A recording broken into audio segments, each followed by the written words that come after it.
Good morning students. உங்கள் மொழி மேக்ஸ்லேருந்து Thenmozhi miss பேசுகிறேன். இன்றைக்கி அணிகள் மேட்ரிசஸ் அந்த சாப்டர்லேருந்து பார்க்கலாம். ஃபார் எக்ஸாம்பிள், ஏன்றது ஒரு மேட்ரிக்ஸ். ஏன்றது ஒரு கேபிட்டல் ஏன்றது ஒரு அணி. அதில் உள்ள எலமெண்ட்ஸ் உறுப்புக்கள் 12, 20, 4, 27, 17, 6 இது மாதிரி இருக்குது. இதில் ஸ்மால் ஏ இது மாதிரி கூட எந்த லெட்டர்ஸ் வேணாலும் போடலாம், எந்த எண்கள் வேணாலும் எழுதலாம் இந்த எலமெண்ட்ஸ் இருக்கிறதுல. இப்போ முதல் வரிசையில் இருக்கிறத முதல் நிரை தமிழில், ஃபஸ்ட்டு ரோ இங்கிலீஷில். அதுமாதிரி ரெண்டாவது வந்து இரண்டாம் நிரை, ரெண்டாவது ரோ, மூன்றாவது ரோ, நான்காவது ரோ. இதை மாதிரி ஸ்ட்ரெயிட்டாக இருக்கிறது காலம்ஸ்ன்னு சொல்லுவாங்க. முதல் காலம் அதாவது தமிழில் வந்து நிரல், ரெண்டாம் நிரல், மூன்றாம் நிரல் அல்லது காலம். இப்போ இந்த அணியை எப்படி, இந்த மேட்ரிக்ஸை எப்படி குறிப்பிடுவாங்கன்னா, எப்படி எழுதுவாங்கன்னா, A M into N, M rows into N columns, M நிரை என் நிரல் இன்ட்டு போட்டுக்கணும். ஓகேவா? முதல்ல நிறைய தான் எழுதணும், ரோவை தான் முதல்ல எழுதணும். இப்போ ஒரு கணக்கு பார்க்கலாம் நம்ம. இப்போ இந்த கணக்கு எக்ஸசைஸு 3.17 முதல் கணக்கு. ஒரு அணியை கொடுத்துருக்குறாங்க. கொடுத்துட்டு அதனுடைய உறுப்புக்கள், அதுக்குள்ளே எத்தனை உறுப்புக்கள் இருக்குதுன்னு கேட்குறாங்க. how many elements inside in the matrix அப்படின்னு கேட்குறாங்க. இப்போ ஜென்ரலாக நம்ம இந்த அணியை வந்து இந்த மேட்ரிக்ஸை எப்படி எழுதலான்னு சொன்ன நானே, A M into N, M நிரை என் நிரல், அதாவது எம் ரோ இன்ட்டு என் காலம் அப்படின்னு எழுதணும்னு சொல்லியிருக்கிறேன். சரியா? நிரை முதல்ல, அப்புறம் நிரல். இப்போ இதெல்லாம் நிரை. ஒன்றாவது நிரை, ரெண்டாவது நிரை, மூன்றாவது நிரை, நான்காவது நிரை. அப்போ 4. ஏ எப்படி இதெல்லாம் நிரை வந்து 4 இன்ட்டு எத்தனை நிரல்? 1 2 3 4. இத்தனை நிரல் இருக்குது, 4 நிரல், அதாவது 4 காலம். இப்போ ஏ என்ற மேட்ரிக்ஸை 4 × 4, இப்போ மொத்தம் 16 உறுப்புகள் இருக்குது. there are 16 elements. அதை அடுத்த கொஸ்டின் என்னென்னா, அந்த வரிசை என்ன, ஆர்டர் ஆஃப் திஸ் மேட்ரிக்ஸ் என்ன, வரிசைன்னா என்னது, ஆர்டர், அது என்னன்னு கேட்குறாங்க. அதுவும் 4 × 4, அதாவது எம் இன்ட்டு என், 4 நிரை 4 × 4 நிரல் கொண்டது. அடுத்தது மூணாவது கொஸ்டின், A22 என்ற உறுப்பு என்னன்னு கேட்குறாங்க. அதாவது முதல் A22னா முதல் நம்பர் வந்து ரெண்டாவது நிறையை குறிக்கும், ரெண்டாவது நம்பரே நிரலை குறிக்கும், அதாவது எம் இன்ட்டு என்னன்னு அர்த்தம். சரியா? அப்போ ரெண்டாவது நிறையில் ரெண்டாவது நிரல் என்னன்னு பார்க்கணும். ரெண்டாவது நிரை இது, ரெண்டாவது நிரை, ரெண்டாவது நிரல், ஒன்றாவது நிரல் இது, ரெண்டாவது நிரல். ஓகேவா? ரெண்டாவது ரோ இது. ஓகேவா? ரெண்டாவது ரோ இது, ரெண்டாவது நிரல் இது, அதாவது காலம். அப்போ இந்த நம்பர் A22 √7 இதை எப்படி எழுதுணுன்னா, ரெட்டில் எழுதியிருக்கேன் பாரு. முதல்ல வந்து நிறையை குறிச்சிக்கோ. இது முதல், எல்லாமே என்னது, முதல் நிரை. அதனால் A1 A1 A1 A1. அதே மாதிரி இதை A222 A333 A444ன்னு எழுதிக்கணும்.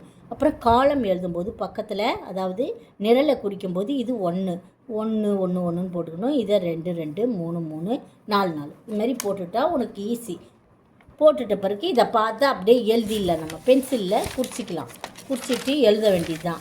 அப்புறம் A23 என்னது, ரெண்டாவது நிரை மூணாவது காலம். அப்போ √3/2 இங்கே இருக்குது. ஓகேவா ஸ்டூடெண்ட்ஸ்? அது மாதிரி குறிச்சிட்டு நம்ம எழுத வேண்டியது தான்.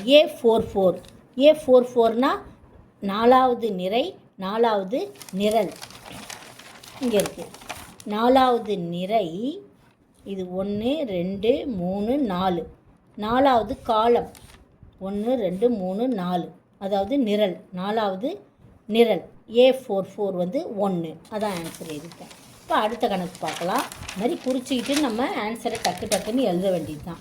அடுத்த கணக்கு எக்ஸாம்பிள் 3.59.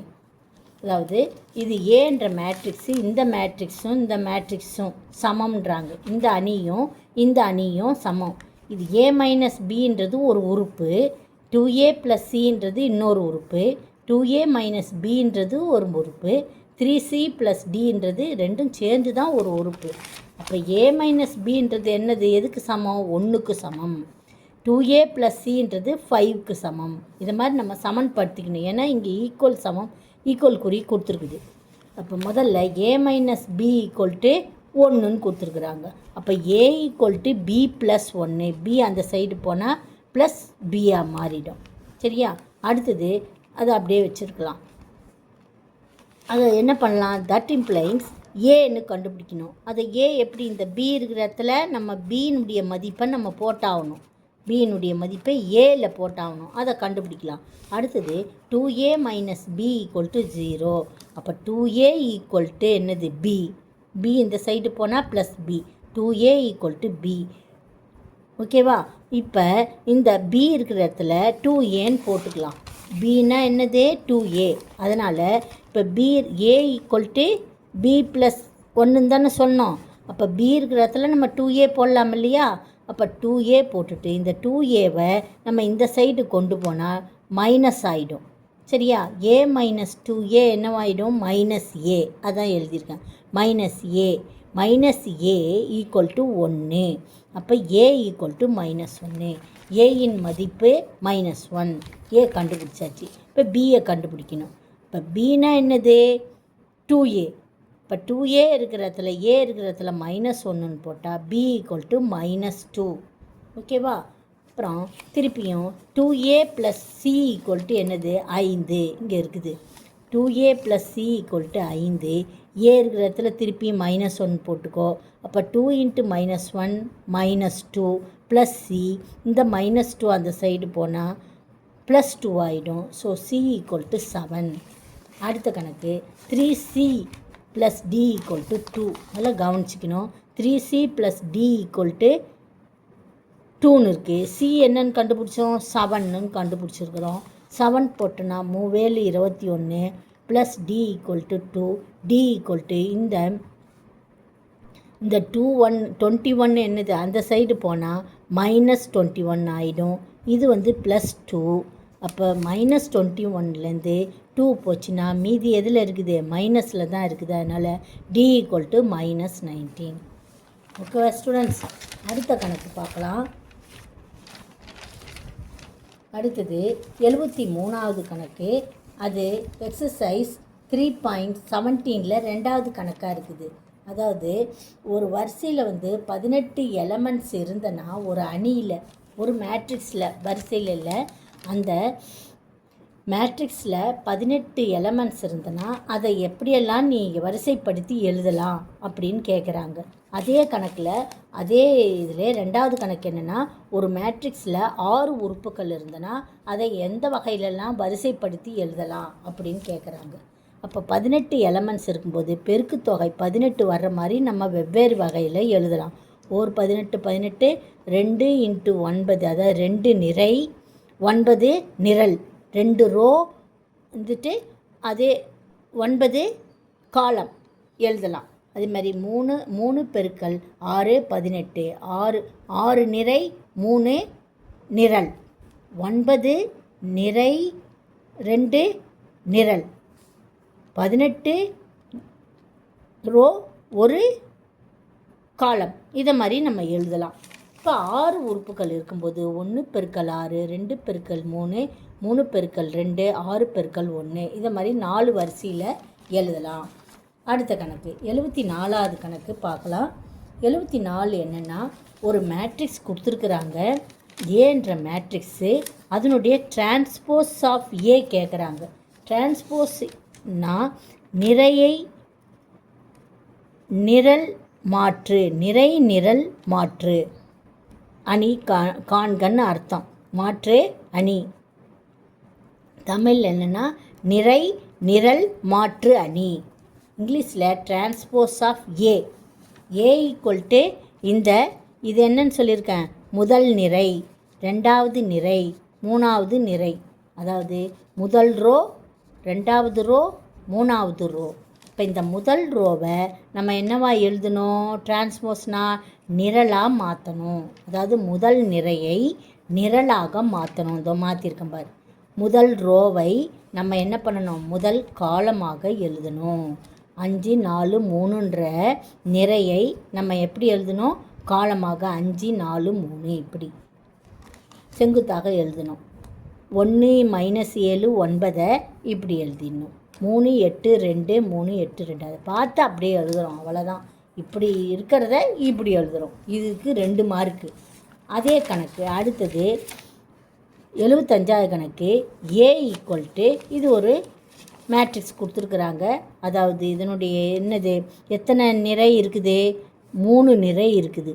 3 நிரை, 2 நிரல் இருக்குது. அதாவது 3 ரோ இருக்குது, 2 காலம் இருக்குது. இப்போ நம்ம இதனுடைய -A டிரான்ஸ்போஸ் கேட்குறாங்க. இந்த ஏனுடைய -A டிரான்ஸ்போஸ், அதாவது -A கண்டுபிடிச்சி அதனுடைய நிறை நிரல் மாற்று அணி கண்டுபிடிக்கணும். -A நிறை நிரல் மாற்று அணி கண்டுபிடிக்கணும். இப்போ முதல்ல -A கண்டுபிடிக்கணும். இப்போ இதில் இருக்கிற உறுப்புகள் எல்லாத்தையும் நம்ம ப்ளஸ்னால் மைனஸாக மாற்றணும், மைனஸ்னால் ப்ளஸ்ஸாக மாற்றணும். இப்போ +√7, அதனால் -√7. இதை -√3ன்னு இருக்குது, +√3ன்னு எழுதணும். இன்னொரு வகையில் சொன்னால் -1ஆல் எல்லாத்தையும் பெருக்கணும், மைனஸால் எல்லாத்தையும் உள்ளே இருக்கிறதையும் பெருக்கணும். அதாவது நல்லா புரிஞ்சிக்கிற பசங்க அந்த இதை புரிஞ்சுப்பாங்க. மெல்ல கற்கும் மாணவர்களுக்காக நான் என்ன சொல்கிறேன், மைனஸாக இருக்கிறத ப்ளஸ்ஸாக மாற்றிக்கோ, ப்ளஸ்ஸாக இருக்கிறத மைனஸாக மாற்றிக்கோ அப்படின்னு சொல்கிறேன். அப்புறம் இங்கே +√3, அதனால் -√3, -5 +5. முதல்ல -A கண்டுபிடிச்சாச்சு. ஒழுங்காக -Aன்னு இப்படி ப்ராக்கெட்குள்ளே போட்டு சமக்குறி போட்டு இதெல்லாம் போடணும், போட்டுட்டு செய்யணும். அப்போ தான் ஒரு கணக்கு வந்து கம்ப்ளீட் ஆகும். அப்புறம் அதனுடைய டிரான்ஸ்போஸ், -A டிரான்ஸ்போஸ், -Aயின் நிறை நிரல் மாற்று அணி, நிறையை நிரலாக மாற்றுன்னு அதிலே கொஸ்டின்லேயே கொடுத்துட்டாங்க. அப்போ நிறை, இது முதல் நிறை, அதை வந்து என்னவா பண்ணணும், நிரலாக மாற்றணும். இதோ மாற்றிட்டேன் பாரு காலம். முதல் ரோவை முதல் காலமாக மாற்றணும். ரெண்டாவது நிறையை, ரெண்டாவது ரோவை ரெண்டாவது காலமாக மாற்றியாச்சு. மூணாவது ரோவை மூணாவது காலமாக மாற்றியாச்சு. ஓகேவா ஸ்டூடெண்ட்ஸ், அவ்வளோதான் ஆன்சர். இதுக்கு 2 மார்க்கு. அடுத்தது 76வது கணக்கு. இந்த கணக்கோட முடிச்சிருவோம் இன்றைக்கி. அடுத்த கணக்கு பார்க்கலாம். ஏன்னு ஒரு மேட்ரிக்ஸ் கொடுத்துருக்குறாங்க. வெரிஃபை A டிரான்ஸ்போஸ், திருப்பியும் அதனுடைய டிரான்ஸ்போஸ் = A. அதாவது டிரான்ஸ்போஸ்னால் என்ன சொன்னேன், நிறையை நிரலாக மாற்றணும். அப்போ A டிரான்ஸ்போஸ் நிறையை நிரலாக மாற்றணும். நிறை எது, இதான் வந்து நிறை, முதல் நிறை, அதாவது முதல் ரோ. அதை வந்து 5 2 2ன்னு மாற்றியாச்சு. அடுத்தது இது ரெண்டாவது ரோ, அதை வந்து என்ன பண்ணுறோம், -√7 அப்படியே காலமாக மாற்றியாச்சு. அதே மாதிரி இதையும் மாற்றியாச்சு. திருப்பியும் A டிரான்ஸ்போஸ், இதெல்லாம் கவனமாக போடணும். இது முதல்ல ஒரு டிரான்ஸ்போஸ். இப்போ A டிரான்ஸ்போஸ் இந்த நம்பருக்கு, இந்த மேட்ரிக்ஸுக்கு நம்ம திருப்பியும் டிரான்ஸ்போஸ் கண்டுபிடிக்கணும். நிரல் நிறையை நிரலாக மாற்றணும். அப்போ நம்ம நிறையை திருப்பியும் நிரலாக மாற்றுறோம். 5 -√7 8 இப்படி காலமாக மாற்றுறோம். 2 0.7 3 இதை இப்படி மாற்றுறோம். இதை அதுமாரி காலமாக மாற்றுறோம். மாற்றும் போது ஆட்டோமேட்டிக்காக என்னவாயிடுது, அது வந்து ஏக்கு சமமாக இருக்குது. ஸோ தட் இஸ் = A அப்படின்னு எழுதிச்சு. Hence verified. ஓகேவா ஸ்டூடெண்ட்ஸ், தேங்க்யூ ஸ்டூடெண்ட்ஸ். நல்லா திரும்பி படி. இந்த மேட்ரிக்ஸ்லாம் ரொம்ப ஈஸியானது. படித்து நல்லா புரிஞ்சுக்கிட்டு எழுதி பார்க்கணும். அன்னன்னைக்கு நான் சொல்கிறத அன்னன்னைக்கு எழுதி பாருங்கள். நிச்சயமாக கண்டிப்பாக நீங்கள் வெற்றி பெறுவீர்கள் என்றதை உறுதியாக சொல்கிறேன். நீங்கள் உங்கள் ஃப்ரெண்ட்ஸுக்கும் ஃபார்வர்ட் பண்ணுங்கள். இப்போ இருக்கிற 9th ஸ்டூடெண்ட்ஸு படிக்க இப்பயே லீவ்லேயே நீங்கள் முயற்சி செய்யுமாறு கேட்டுக்கொள்கிறேன். Thank you students.